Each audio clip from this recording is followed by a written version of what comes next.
Fairtown. All right, I'd like to call the meeting of the Curriculum Committee to order. Is there any public comment on the agenda? No. Okay, then I will turn it over to you. Thank you very much, Mrs. Petruno.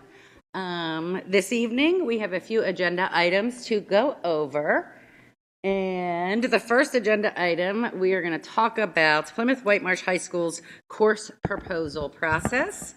We are also going to dig a little bit deeper into one of our major professional development initiatives. We heard a little bit about it last time. It is Clarity.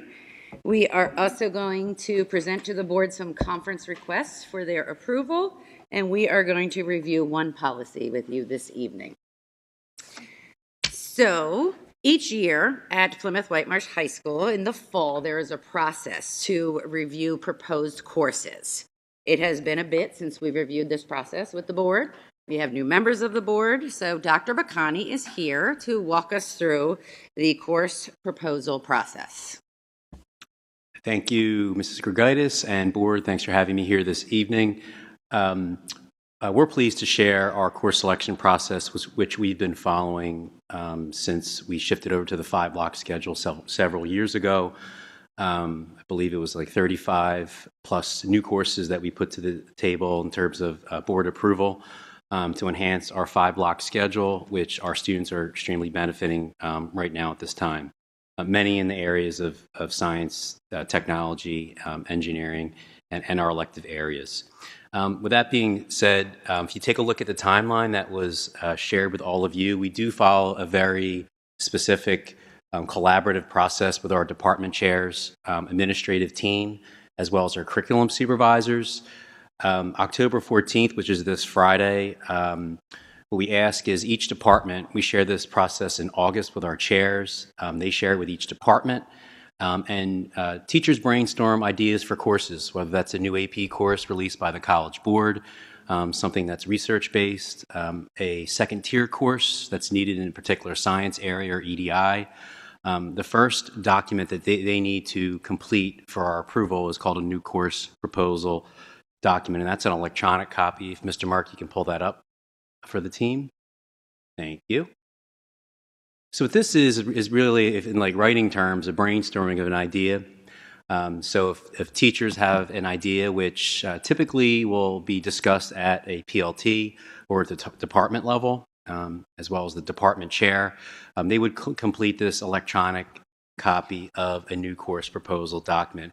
So essentially what we'd like to know is, number one, what is the course level? Is it an academic level course, honors or AP or special education? Are there any course prerequisites? What is the career pathway alignment? Want to make sure, obviously, that it meets the needs of all of our students based upon current career pathways. And then if you take a look at the drop down, Mr. Mark, of the you see computer science, so the teachers can easily just select which one it aligns to. It's very important, obviously, to make sure our students are college and career ready. In addition to that, this will then be reviewed by the department chair. We have terrific department leaders in our building that work hand in hand with those supervisors as well as building level administrators.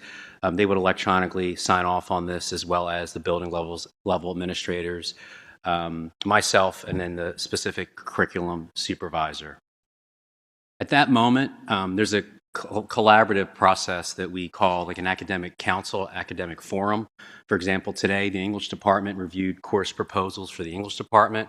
The department chairs and administration, as well as the curriculum supervisors, will be working together on Friday to review all of the proposals in every department, to discuss it, questions that they have, population that it reaches, and broader questions that ensure that it meets the needs of our students, or really to pose a question if it's maybe needed the next year or the following year. So those questions are posed within that group.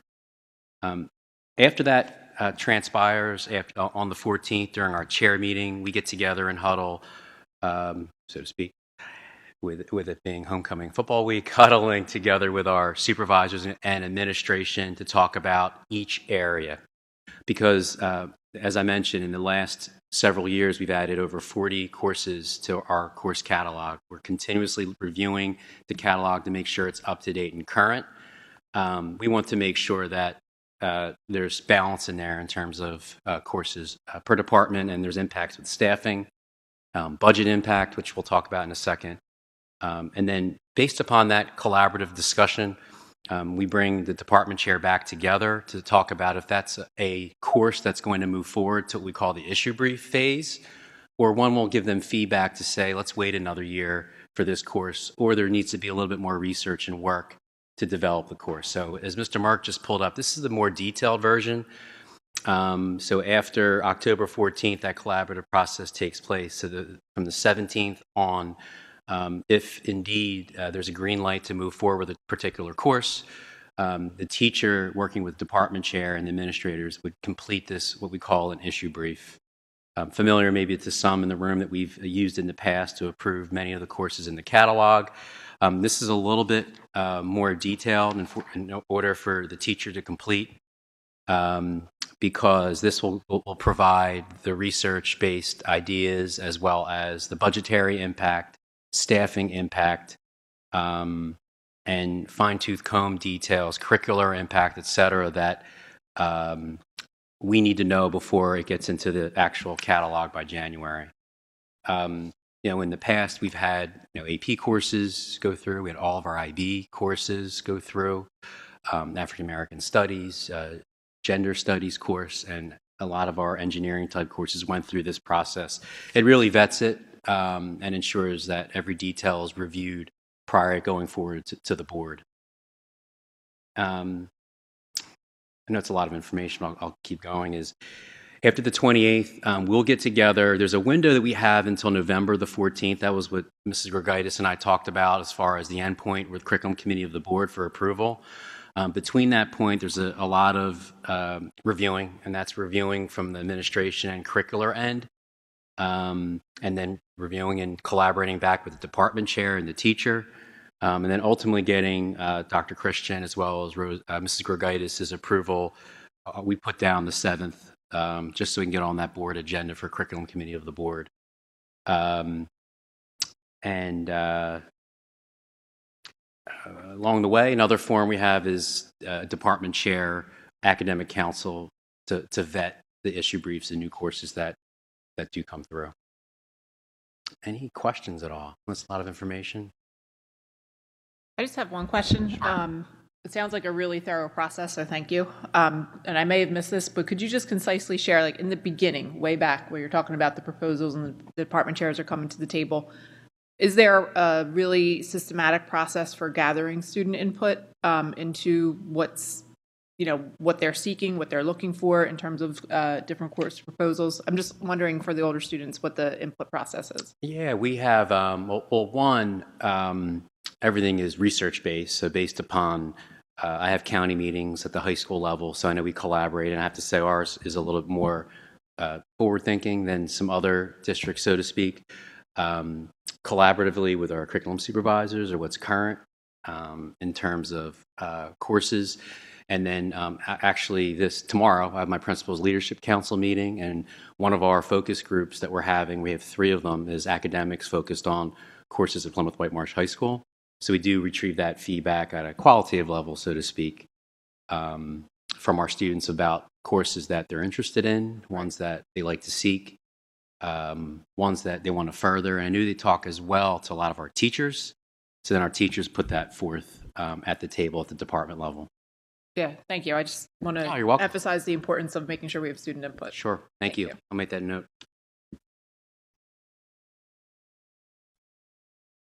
So just to clarify too, in the end, sorry, Mr. Grigaitis there, I am stalling, so I don't have to eat any wings.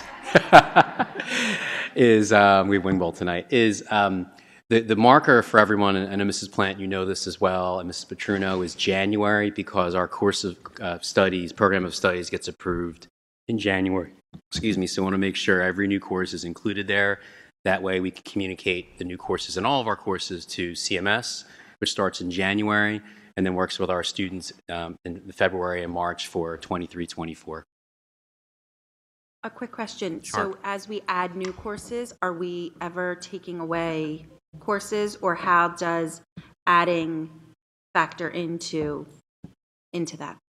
Yep, we, before, when we transitioned from the 4 block to the 5 in 2000, I think 15, 16, is we dusted off the old catalog and removed an inordinate amount of courses, and ones that had to be revised and ones that were not even enrolled in. We're constantly looking at enrollment data, and our department chairs are as well, and we'll continuously do that in order to see the ones that can be put to the side and ones that need to be revised. Thank you. Dr. Pagani, remind me again, I knew this number, but I forgot. To hold a class, how many students have to be enrolled in the class? I'm looking at Dr. C there. We typically, I don't have an actual number. I know we have a max. I'm just thinking back, look, it really depends upon the department and staffing and what we're able to offer. I know some of the AP courses like Latin have lower numbers, and we're able to run that for staffing purposes. We weigh between course A and B depending upon, number one, the course, as well as how many students are in either course, if that makes sense, to see what's best for the students and what makes the match for the we don't have a set number where if we get 9, we don't run it. But what we do look at is any class that is under 10 to 12 students. We take a look at, all right, can the course be offered in another semester? Is it a full year course? So AP courses, you're going to run that. If it's in a special area like art or music, can it be attached to another course? So if kids get to level 5 in any course, if we can piggyback it with a level 4, we'll do that. I know we've done that. You guys have done that with seminar courses, things like that. So the core area ones, it's not an issue. It may be, there's probably some on occasion where we have a course where maybe we want 3 or 4 sections, but we only can run 2. And so then we look at getting that class for the upperclassmen first, and then explain to the underclassmen, hey, you'll have an opportunity to take it in the future. I was asking that question for the follow-up question was going to be, if for whatever reason you consistently get a low enrollment in certain classes during this period of time, are those classes then reviewed, even though it's not a new class, but those classes, are they then reviewed as well? Certainly. I think it's the content curriculum as well as the who. And there's certain teachers that students know right away they want to sign up for. So there's that level of connectivity and engagement. And Dr. C mentioned too, we also tier courses. So if there's a low enrollment course, we can tier it with another leveled course, and the teacher can have 2 sets of students simultaneously in one course. And also just the opposite, if you have a class where you're continuously getting the higher level of enrollment, same thing. Okay, thank you. You're welcome. Dr. Bacani, I think you can go eat wings. I'd like to watch the Clarity presentation. I'm very interested. Terrific. Thank you very much, Dr. Bacani. So in a previous meeting, Clarity was discussed as one of our major professional development initiatives. We were asked to provide a little bit more information for our community, as well as back it with some of the research. So we have 2 fabulous master teachers with us this evening. We have Miss Adrienne Ames, and we also have Mr. Dave Caruso, and they are going to further our education on Clarity. So welcome.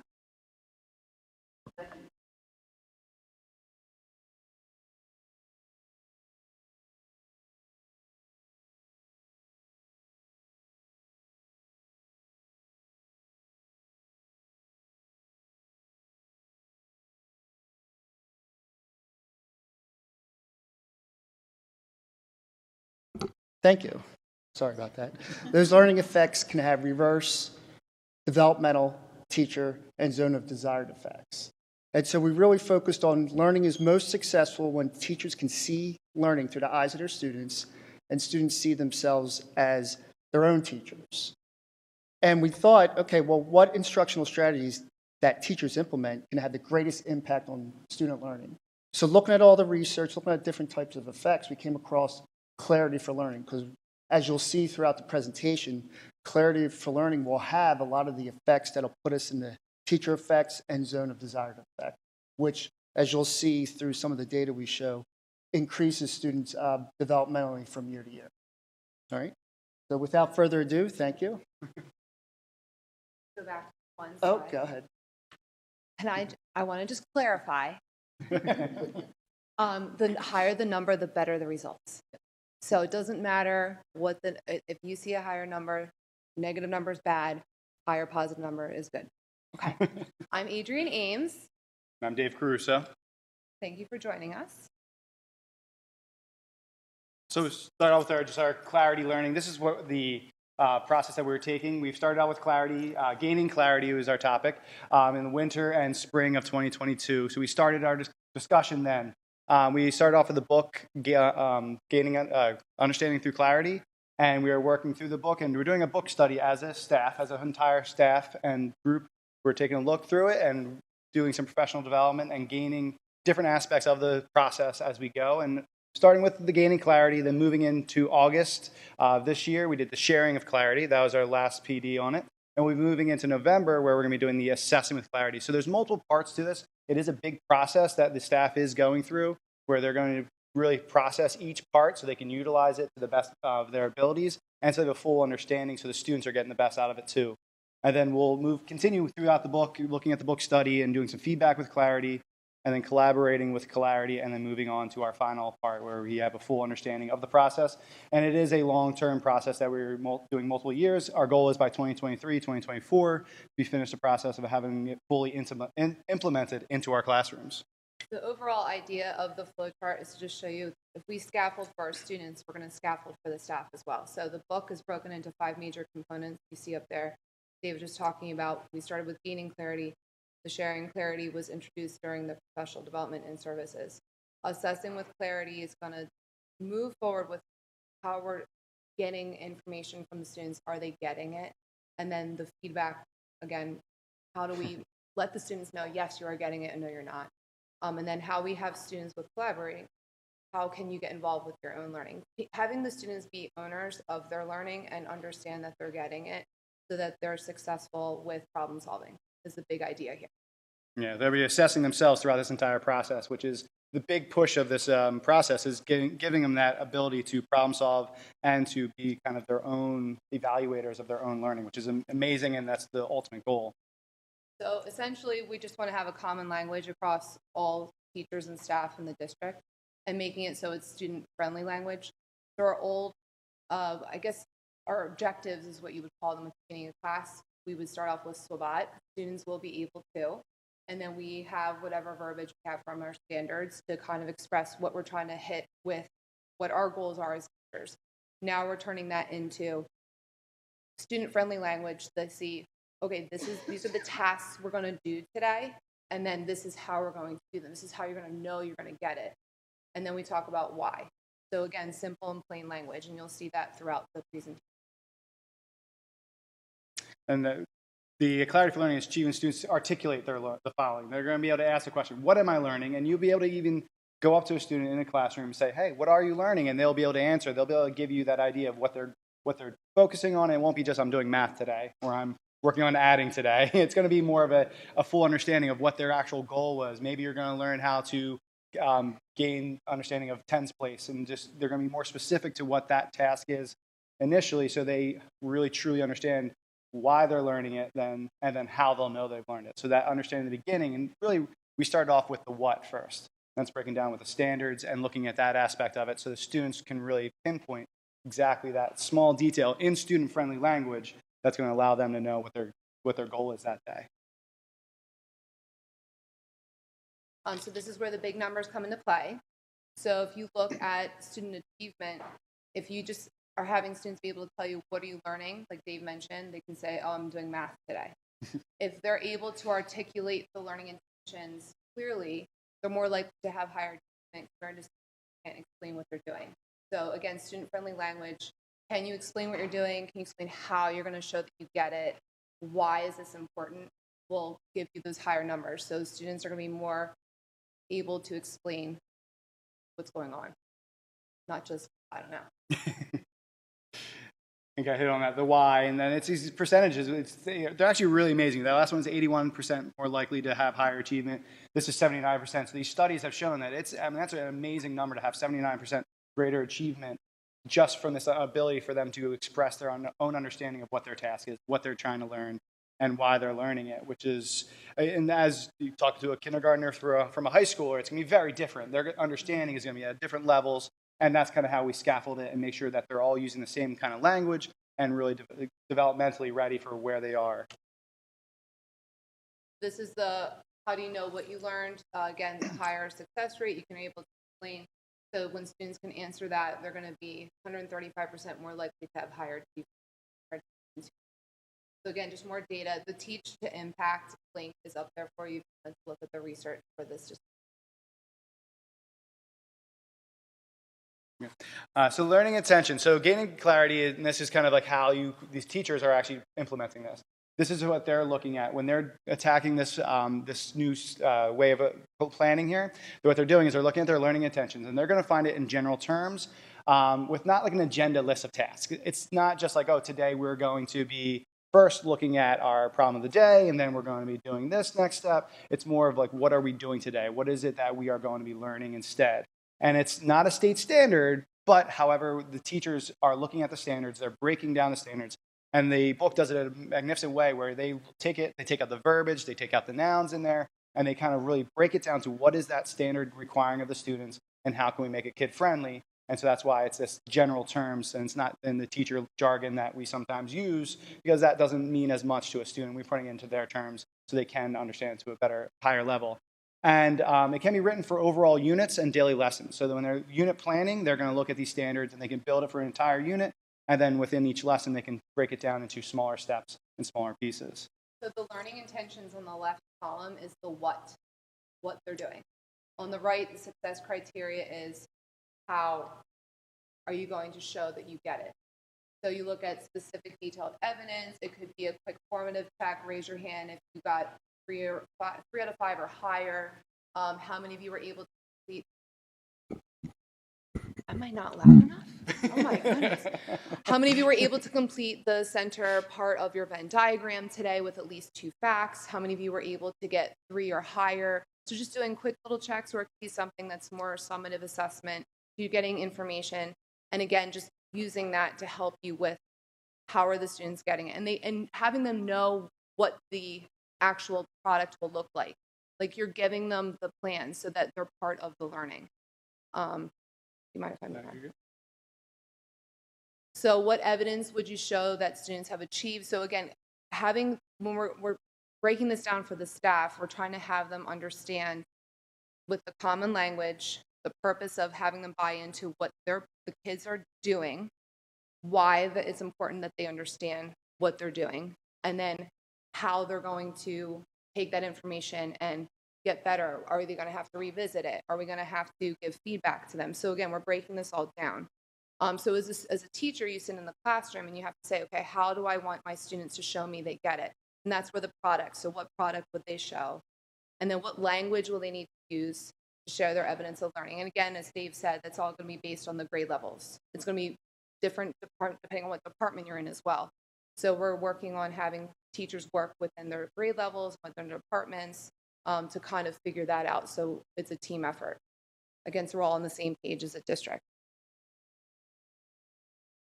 So these learning intentions, they are explicitly shared with the students. And this is, in a lot of ways, it's a lot of what teachers have been doing, but it's making this in a way where it's making them more meaningful, more purposeful for how they're planning it. It's a lot of these skills our teachers have in our district, but really putting these new terms to it and really making it so that they are planning it so it's this idea where we're making it more student-friendly. So it's a lot of things we're doing, which is amazing. The tasks and activities are clearly aligned, so it's making sure you're making it more purposeful for that activity that you're using in the classroom to know that you are going to actually have that success from your students. And we check in with the students to make sure their learning attention is they understand it. So it could be like, what are you doing? Why are we doing this? And these kind of repeated questions that they're going to be able to answer and they become familiar with, and they kind of just, this process is going to be ingrained in them as well as they go through all Colonial. And we'll know where we're successful if students can consistently explain it. And that's that huge part of it is consistently. That's where teachers are now implementing it to try and build this consistency for our students. I think the goal is it's going to take the guesswork out of what your expectations are in the classroom for the kiddos. So an example I shared when I was discussing with some colleagues is I had an English teacher in high school who you were like shaking in your boots anytime you turned something in because you had no idea what grade you were going to get back. And I thought I was a good student, but I felt like I was not a good student in this individual's class. And I went to a very good high school, which I know doesn't matter, right? You can have good experiences and bad experiences wherever you go. But I just did not feel successful in that class. And I think when you are explicitly showing the kids through different models, which we'll talk about in a moment, what is expected of them, it takes the guesswork out of it. So they can be like, oh, okay. And then you give us some choice as well. Like, oh, you have different ways you can answer this problem. Here are some examples for you. So it's while success criteria tell students how they can be successful in accomplishing the learning intentions, sharing clarity shows students what success looks like. So I did get my first paper back from that English teacher, and it was like a 65. It was terrible. Big red ink. Like it was like your typical horror story. I was like in tears. I think the highest grade I got on a paper in class was an 89%. I was so excited. But again, it was like a guessing game every time. So we're trying to avoid that. Let me put it that way. So sharing clarity helps students become assessment capable learners, which I think we want to maybe move away from just assessment capable, but just being able to problem solve, be independent thinkers, just real life, right? Just coming up with some ideas. There's not only just one answer. There could be multiple good answers that get the job done. So one of the things that I really resonated with me when I read this is students that are significantly behind, you can make up 3 years worth of learning in just 1 year if you have an assessment capable learner, because you have this common language in the district and everyone's on the same page and the kids aren't guessing what they need to do. So it's pretty awesome. 3 years is a huge chunk. And it's kind of funny to think of a kindergartner's assessment. I'm on the elementary side of it. We have the middle school, and it's like we're making assessment capable learners as kindergartners because they are going to be able to assess their own understanding and own learning, which is it's a big step. And we're doing the process to make it easy for them and make it so they can be successful with it. So it's really neat.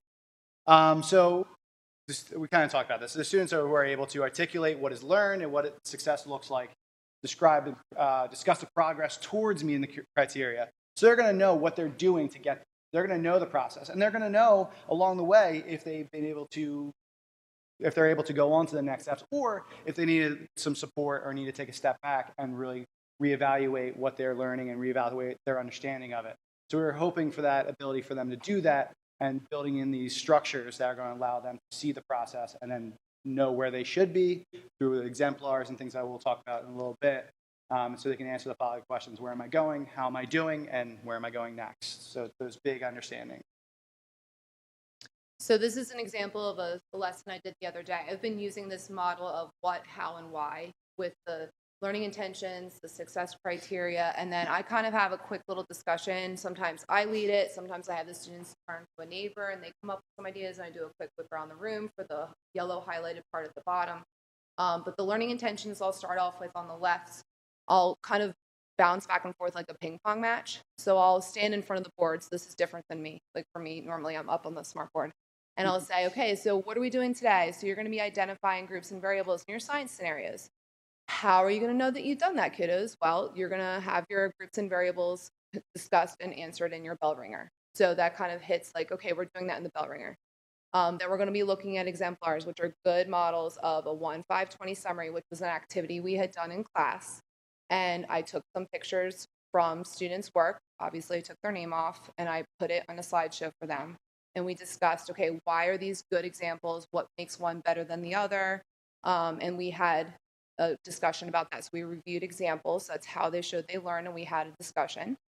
And then we did learning microscope structures and functions on the left. So this back in the day with SWABOT would have been the standard language from 3.3 point B point C point A F G, like whatever the number was and the letters were from the state. And we would have had that in there. Now we're really trying to take that and make it kid friendly. I'm trying to also streamline it because it can get wordy, and I don't want a 7th grade student, especially one that might struggle with reading, to shut down when they see a screen full of words. So initially, I'm a very wordy person. I try not to be, but I can be. So I've been trying my best to make it more streamlined for the kiddos. And I talk, and that's why I bounce back and forth. So I go what, how, what, how. So we did 2 activities on the how side for how they showed that they learned. We practiced using high power on the microscope, and they were able to name 2 more microscope structures and functions with a fake quiz that we did. And then we did have them turn and talk, and they came up with some really good ideas about why it's important to be able to use the microscope and what microscopes are useful for in careers, diagnosing diseases, etc. So it was really cute to hear their ideas. Yeah, the whys are often very interesting because it is so student-led that we want them to come up with some of their whys. We want them to be part of that process. So they are, and they're coming up with amazing whys, and they're giving themselves some meaning for doing it. I mean, we were also guiding them to certain aspects of why they're doing it, but they are also coming up with their own purpose, which is a big part of it, and we're trying to foster that ability. Again, taking ownership over the learning process so they buy into it more. Yeah, just some more that if they're able to articulate, they have 3 times more likely to have higher achievement, and it involves more than just handling students at a list, and it's establishing a shared understanding of learning expectations. And that's kind of just reiterating this idea that we're trying to build it in. And we heard some examples of, we're looking at exemplars as staff. We're building examples of what these students, we want them to achieve, and we're showing them. We're giving them this understanding of this is where we're going, this is how we're doing it. And then we're also kind of evaluating. And that evaluation is so big, and we're teaching them the language of how to evaluate and how to be that lifelong learner who's going to be critical in their thinking. So at the beginning, we showed you the flow chart of the 5 major components of the text. So the sharing clarity, we discussed models and examples, exemplars being like the best that you can do. Different models maybe showing different ways of problem solving math problems. For example, you can maybe get to the correct answer 5 different ways. Teachers can construct the models, students can construct the models, they can share, they can discuss, provide feedback. It's a really great activity to give them a bad example, which I've done with lab reports. It is so fun. You give them a red pen or some kind of colorful marker, and they love it. Like, they go crazy because they're into it, right? They get to be the teacher. So it's nice to see them in that role.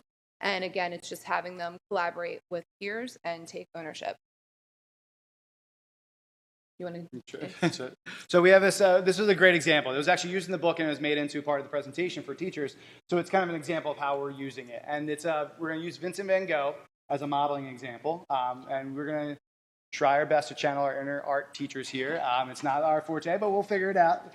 And you can name and describe any of Vincent Van Gogh. First, it talks about, can you name any of Vincent van Gogh's famous paintings? This is part of our professional development. We asked the teachers if they could, just to spark the conversation. They did a really good job. My group did. They did a good job. The Van Gogh experience, that was just in Philly, right? Yeah. So, and we're learning, and here's the example of what a learning intentions. This is more at the, for the elementary level, I'm learning because, and I know I've got it when. And for these learning intentions for this activity, it would be to identify the benefits of effectively planning using clarity, because student achievement is greatly improved when they are given exemplars to measure their own success. Now, that obviously wouldn't be elementary verbiage we would use, but for you it works. And then I know I've got it when I can describe an example of improvement due to the student taking ownership of their learning. That's kind of what this example is showing here. And here we have some of Vincent van Gogh's more famous artwork. So the sunflowers and the Starry Night were the famous examples that I'd probably come up with. I was very impressed. Iris has a couple of people come up with too, which I thought was really cool. So when you think of Vincent van Gogh, you think of bright, you think of colorful. But if you look at his early works before he had the chance to work with other artists, some of his examples were super, super dark. It's even hard to make out because they were so dark with the backlight in the room. But again, this is only a couple years before some of those famous paintings. So Degas' influence on Van Gogh, so that's some of Degas' work. He worked underneath Degas during that time and used his work as an exemplar. Another exemplar was Pissarro's influence as well. You can see some similarities with the use of color, how bright they are. And then Gauguin, I believe is how you pronounce that. Again, just if you look at Van Gogh's example on the right, initially his first, oh, it's on the next one. You put it, you're so good. That's what I do too. I copy paste slides so I don't have to go back and forth. So if you look at Van Gogh's on the right with the bright self-portrait, the original one was on the left. So because of those models that Van Gogh got a chance to see under other artists, he changed his style significantly in only a matter of a couple years. And he's famous. So he must be onto something. And once again, this is where we are now. We're going to be moving on to assessing with clarity. And this is an ongoing process where it is something that, as professionals, we're taking a look and evaluating our own understanding. And sharing with clarity is something that we still have to work on. We're still in the process. It's not something we're just leaving behind, but we're also looking and moving on as well. So we're making sure we're refining our craft as we are continuing our professional development. We're taking baby steps to work through, and I think the goal was to not start in the thing. I think the teachers in Colonial are absolutely amazing at what they do, but it's coming up with a common language. We're all on the same team. The kids are hearing it presented the same way. So it's very explicitly, okay, this is what I need to do. It's not a guessing game. And just making sure that the kids are being successful in the classroom. Okay. Questions?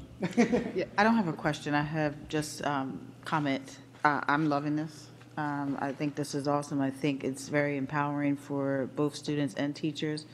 I think also students and teachers can also have that intrinsic reward, knowing that, hey, I got this. And then the why, I think, is huge, a part of this process. Mm-hmm. Of course, this generation, that's all they do is ask why. So I think just enabling that is huge. Awesome. So thank you. Oh, absolutely. It's fun to see their curiosity ask why, too. Because then is there a right answer? Like they ask, is that the right answer? Well, I don't know. You have to make meaning out of it, right? And make it applicable to your life. The one thing I did want to share with, I just had it on the tip of my tongue. I can't remember now. It was a really cool thing, so I'll think of it.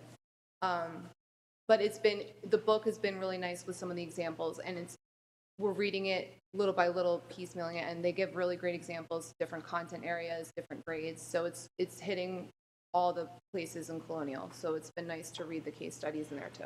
Yeah, the curriculum supervisors and the master teachers are working together to be the experts and then pass it on to the rest of the staff, so that we have that understanding and then we present it as a group too. And I'm sorry, because the Van Gogh example that you guys showed, one of the things, I'm sitting here trying to figure out what am I getting from this. So I wish this would have been the type of teaching we learned in school. But one of the things I thought about was it also helps students to know that they're not in this alone. And that clicked for me in that Van Gogh, because it's like, hey, you can learn from other people's experiences and then take it to the next level, because that's truly what innovation is. Absolutely. So, thank you. Yeah. And we can't take credit for the Van Gogh example. Yeah. That was in the book. It was in the book. We typed into Google and pulled some images for you. But it is great to see when you ask the students to look, just the one specific example I gave with looking at 3 exemplars from the 1-5-20 summary, the students chose 1 word to summarize the article, then 5 words, then 20. Every single example that I read, not one student had the same exact thing. And I think when they hand in something, they always worry, is this right? So when they got to see those examples, none of them were the same, not one, but all of them did a fantastic job. And I think the kids were all like, oh, okay, actually, I did really well. And it was nice to see that light bulb go off. So it's fun. It just makes teaching more fun, more rewarding, and the kids are enjoying it. So thank you. Do you want to go? Go ahead. Okay, so I just have 2 quick comments and 1 question. First of all, I just wanted to say, can I have a copy of the book if there's an extra one laying around? Because I'm a big fan of this framework. I also want to say, as a former principal, I piloted this concept with the objectives and so on with, today I am so that I'll know I got it when, and it's great. And when you go into classrooms and you ask students, what are you learning? It is such a difference. It is such a difference between math or multiplication or what the language. And I love the piece that it said about what language will the students need to know in order to show that they have it, what evidence. So yeah, really strong proponent of this. So I appreciate the fact that you're rolling this out. The only question that I have, and again, I appreciate that you're taking it slow, like super smart. What data or monitoring tools do we have that it's starting to be implemented? So I heard you said, the curriculum leads will start and then it'll start to scaffold down. But what intentional moves are the administrators making or are you as master teachers doing in order to support the rollout of this in the classrooms where it matters most? Do you want to take it? Oh, I can also answer that as well. So as Adrian and Dave did a great job explaining all that, we are rolling out in a systematic way. We are really striving for deep understanding versus compliance. In our school improvement plan, or future ready comprehensive plan for the district, you noted that a lot of the goals were this. Our objectives to meet, our measurable goals all spoke to this. So our principals are highlighting in walkthroughs the language that they are using, the questions that they're asking of the students, and who's answering what correctly, as well as observations with our classroom teachers are also focused on the questions for clarity. Sure? Did you guys have anything to add? Go ahead. I did want to, I miss him so much, Mr. Failer. He was so wonderful. So Bob was notorious for walking into the classroom and asking the one student, he would say in your head, please do not ask that student what we're doing today. He would find that kid. But this is making it so that all the kids get it. So I love you, Bob. But I mean, it just makes it more clear. So super excited about that for the kids. Kind of going along with how you were asking about what's the data. So I know I'm trying to model this in the middle school and trying to share this with my colleagues. I know Dave's trying to do the same at elementary level. So little baby steps, we'll get there. I appreciate, even on back to school night, you can tell the difference in the presentations from the teachers. You can see that they've all bought in, they're using that framework. And as a parent, I'm like, oh, this seems so much more productive than the original ones we used to go to.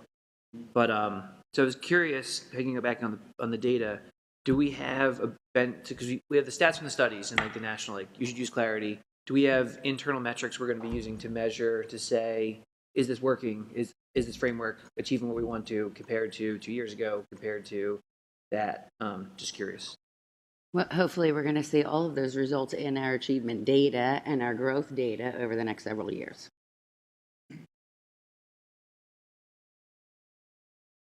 Any other questions?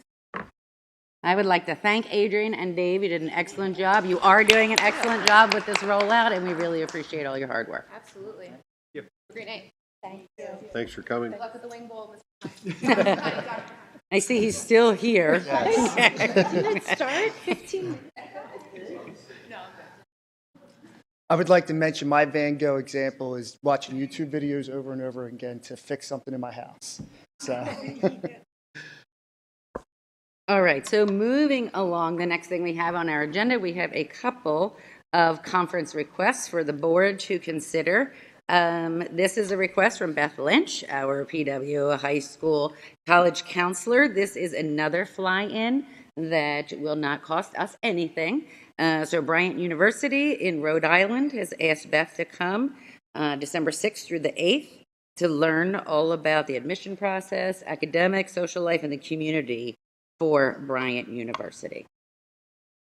And the second one, I'm going to ask Maria Wilczek to explain.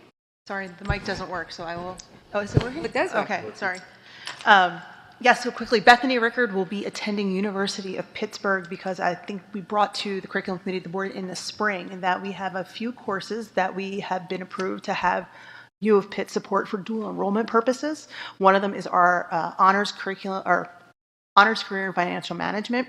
One of the requirements for us to maintain that level is that every other year they attend an in-person meeting at U of Pitt, and on the off years they do an online affiliation with U Pitt so that they can stay accredited. So we do have 4 courses at the high school that are getting dual enrollment from U Pitt this year, this is the only course that will be actually going on site to the University of Pittsburgh.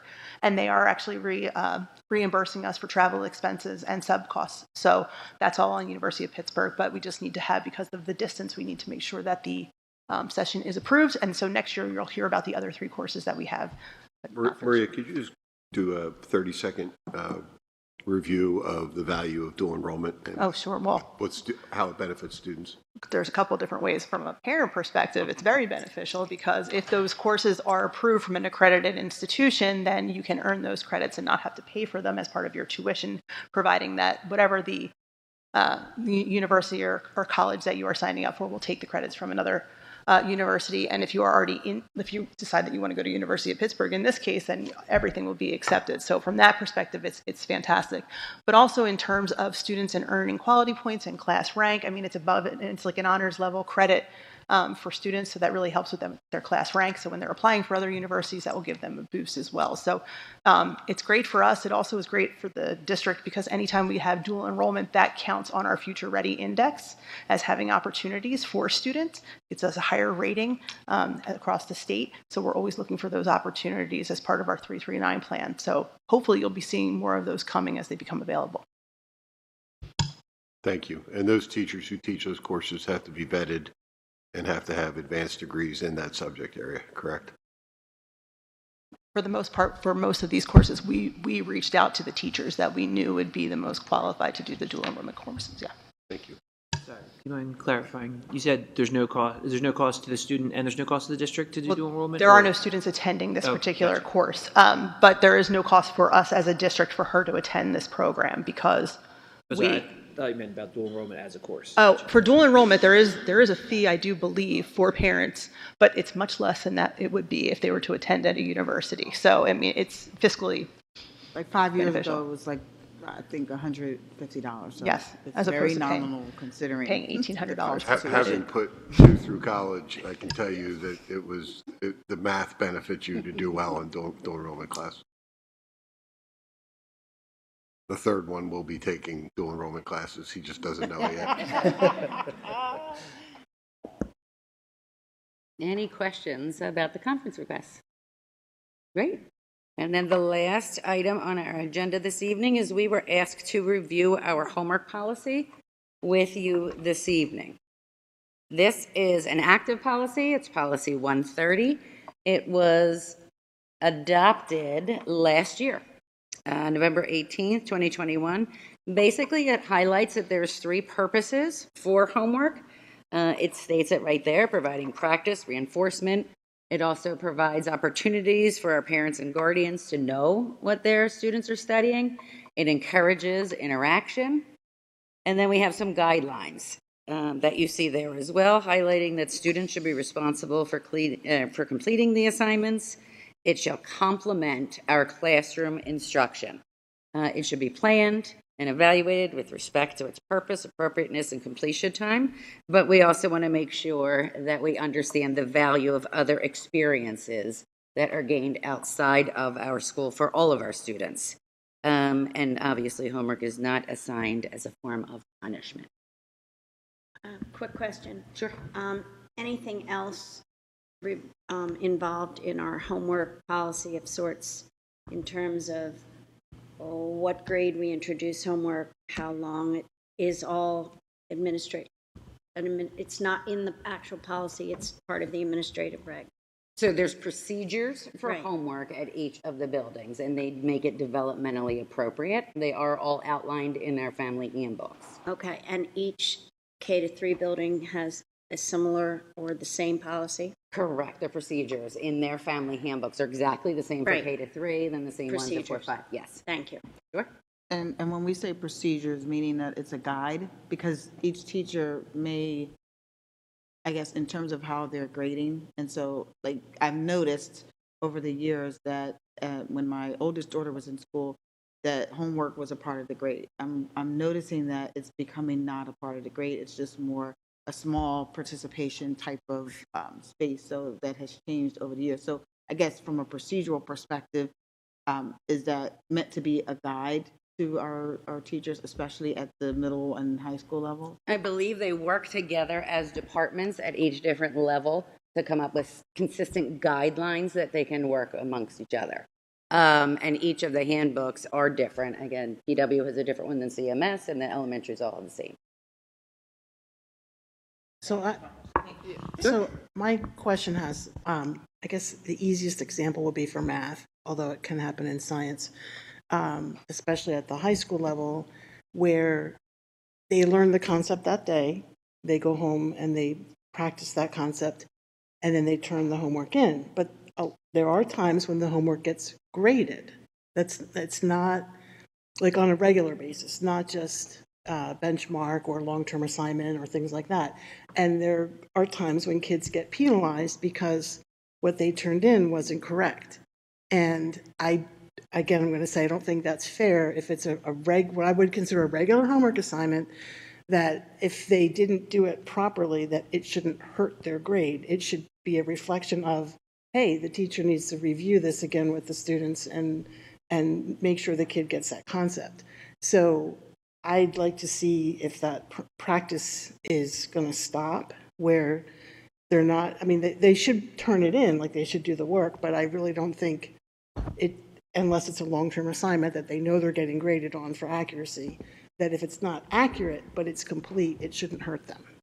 And that is something we can bring up. We have a principals meeting next week, so we can discuss it there as well as in all of our departments.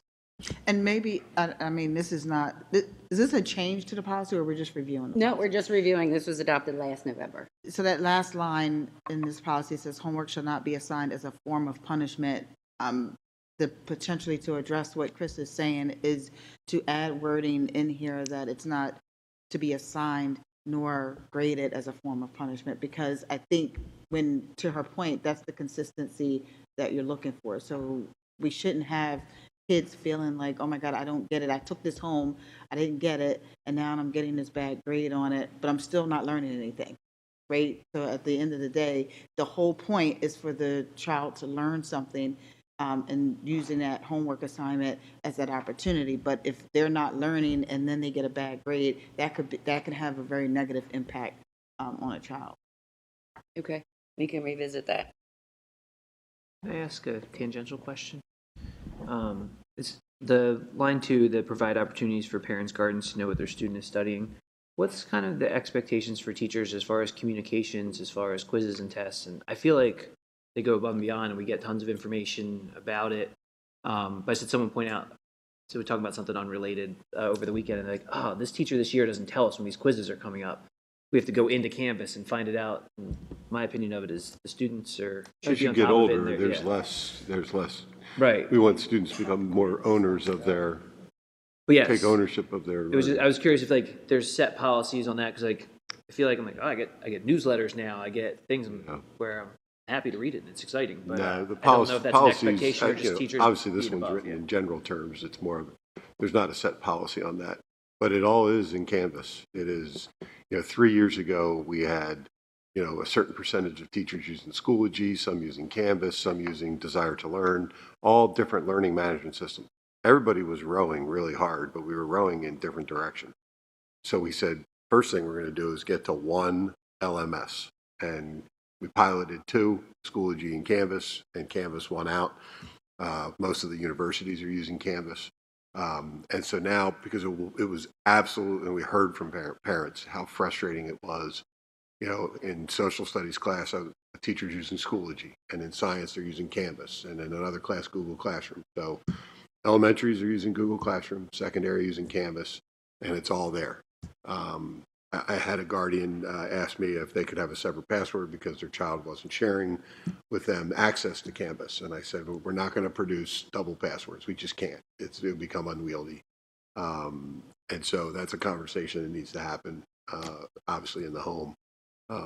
But so there's no set amount, but it's, certainly we want kids as they get older to take more ownership. And I think at Back to School Night, a lot of the teachers in the middle school told us, hey, you can subscribe to my class or follow as like a parent level on Canvas. Yeah. Can I ask a question around the background of, because this was 2021, so kind of a little bit out of the pandemic.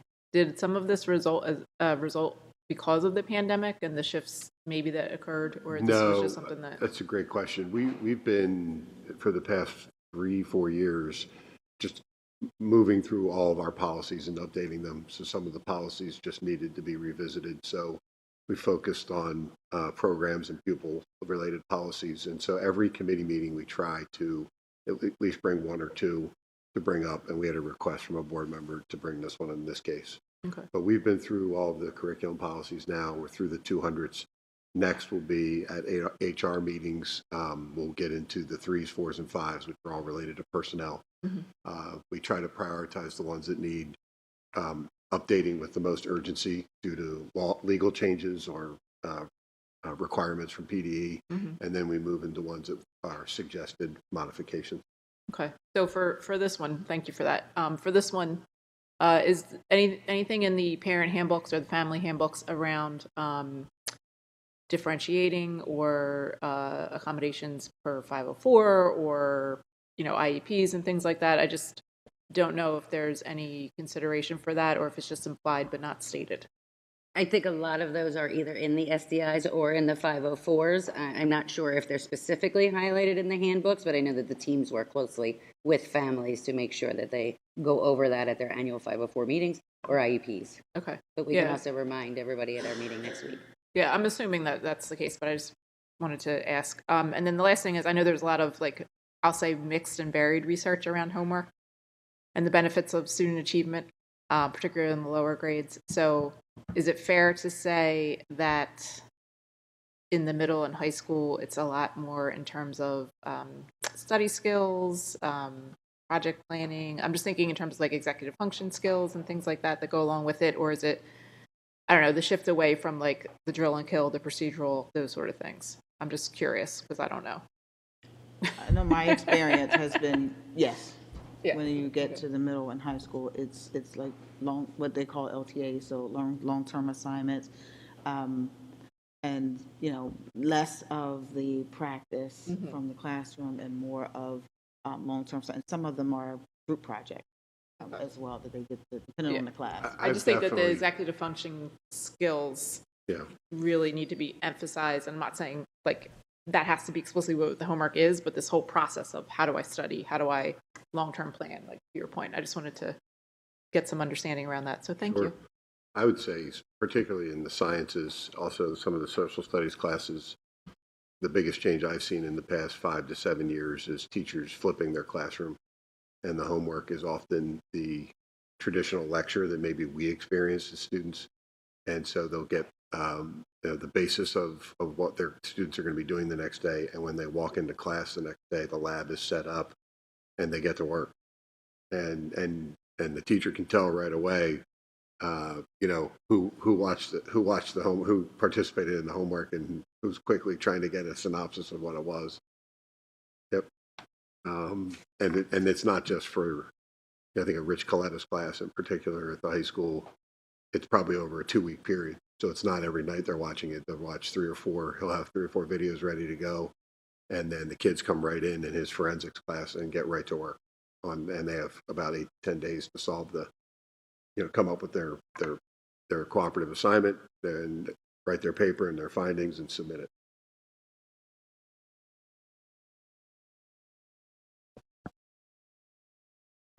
That's it, Mrs. Petruno? Do we have any public comment? All right, any more comments from the board? All right, with that, Dr. Bacani, head to wing ball. Good luck. Meeting adjourned. Don't stain your shirt.